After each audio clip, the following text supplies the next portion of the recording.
Bom dia, boa tarde, boa noite. A graça e a paz de nosso Senhor e Salvador Jesus Cristo para aqueles que estão acessando esse canal, Joselito Rocha.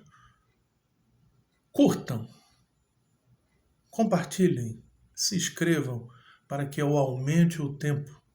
Eu só tenho disponível 15 minutos para trazer uma mensagem. E a mensagem que eu vou trazer hoje para vocês que estão aqui, peço que abram suas Bíblias no Evangelho de João, capítulo 19, verso 30. A mensagem é: está consumado, como diz aqui o texto. E quando Jesus tomou vinagre, disse: está consumado, e inclinando a cabeça, entregou o Espírito. Qual a importância dessa mensagem?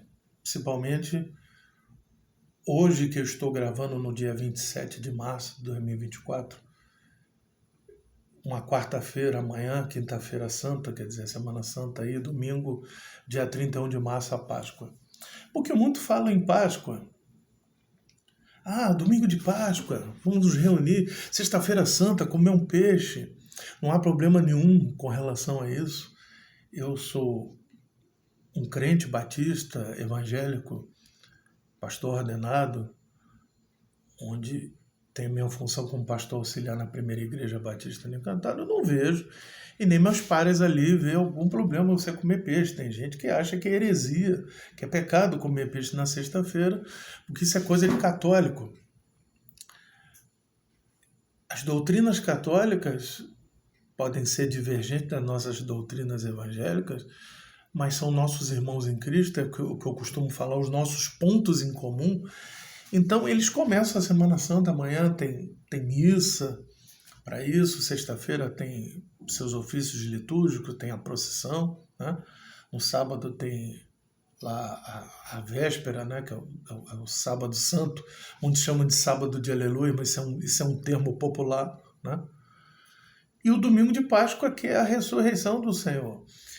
Mas ele não ressuscitou no domingo, dia 31. Isso tem uma questão de calendários, de coisas que eu não vou falar hoje, que isso aqui não é o foco da mensagem. O foco da mensagem é que Jesus disse: está consumado. Se nós pegarmos os versículos anteriores aqui, no verso 28, que diz aqui, 19 e 28, né, de João, depois, sabendo Jesus que já todas essas coisas estavam terminadas para que a Escritura se cumprisse, disse: tenho sede. Estava, pois, ali o vaso cheio de vinagre, encheram de vinagre uma esponja, pôr num ensope, e lhe enxergaram a boca. E quando Jesus tomou o vinagre, disse: está consumado. Inclinando a cabeça, entregou o seu espírito. Muitos aí em canções pregam: Jesus passou 3 dias no inferno e saiu triunfante. Ele já, quando disse ele está consumado, está triunfante. 3 dias pelo nosso tempo, que é cronos. Ele é cronometrado em segundos, em minutos, em horas, em dias, né? Pelo nosso calendário ocidental de 365. Esse ano de 2024, 366, porque fevereiro teve 29 dias. Mas se tivessem vidas em outros planetas, seria diferente a questão de anos, entendeu? Então, quando Jesus morre, ou qualquer pessoa morre, ela entra numa dimensão, no tempo de Deus, que é Kairos. Um dia para Deus é como 1000 anos, e 1000 anos é como um dia. Está lá em 2 Pedro, capítulo 3, fala muito claro sobre isso, né? Para aqueles irmãos que gostam de pesquisar, entendeu? Ainda tem bastante tempo aqui ainda. Vai lá em 2 Pedro.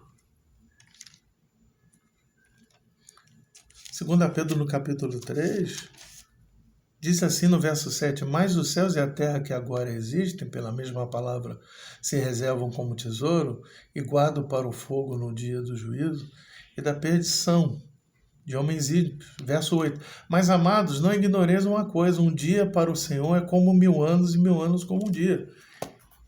Aqui Pedro está parafraseando o Salmo 90 de Moisés, que falou isso, que um dia para Deus é como 1000 anos.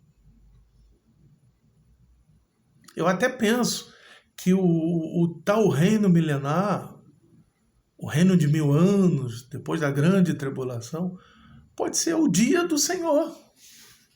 Porque que se prega que a volta de Cristo se dá depois da tribulação, né?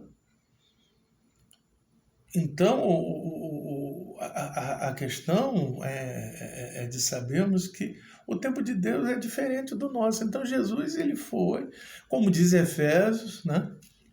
A gente também pode incluir nessa pregação aqui. Fala, mas Jesus realmente esteve nas partes mais baixas? Segundo Efésios, capítulo 4, né? Vamos lá, Efésios, capítulo 4, verso 8, porque subindo ao alto, levou cativo o cativeiro e deu dons aos homens. Mas olha isto, ele subiu, que é, senão o que também antes tinha descido às partes mais baixas da terra, né? Como Pedro diz, né? Que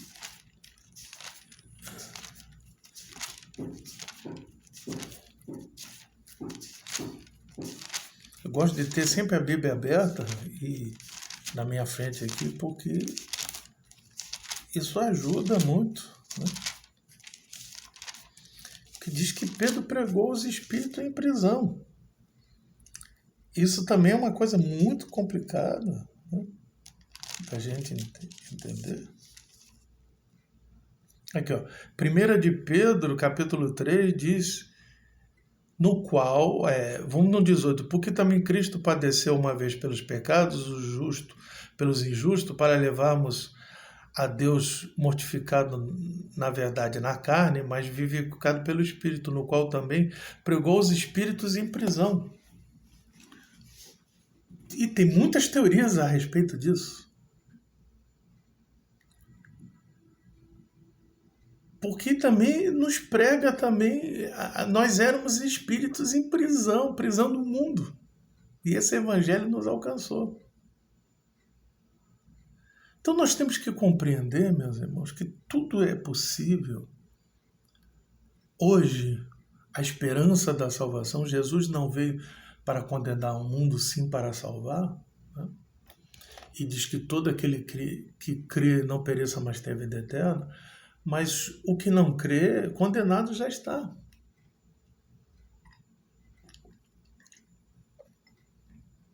A palavra de Deus, ela nos dá essa esperança. Então, quando Jesus falou, está consumado, consumou-se tudo. O que diz lá em primeira... agora me falhou a memória. Não, 1 João, isso mesmo. 1 João 3,8 diz assim: para isso se manifestou o Filho de Deus, para desfazer as obras do diabo. Elas não serão desfeitas, não, elas já foram desfeitas. Tem muita gente aí com medo do diabo, né? O diabo é nosso adversário, mas ele anda em derredor, esperando alguém para tragar. E quem anda ao redor são os anjos do Senhor. Ó, 1 João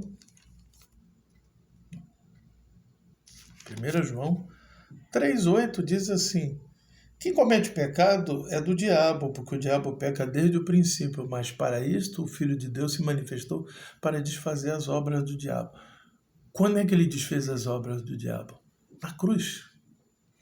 Quando também fala em Hebreus 2, dizendo aqui, ó, 14, e visto como filhos, que somos nós, participamos da carne e do sangue de quem? De Cristo, também ele participou das mesmas coisas para que pela morte aniquilasse o que tinha o império da morte, isto é, o diabo. O diabo, ele tem o seu poder, ele é príncipe das trevas, sim, ele é nosso inimigo, ele é o nosso acusador, mas ele tem o seu poder limitado. Então nós temos que entender isso.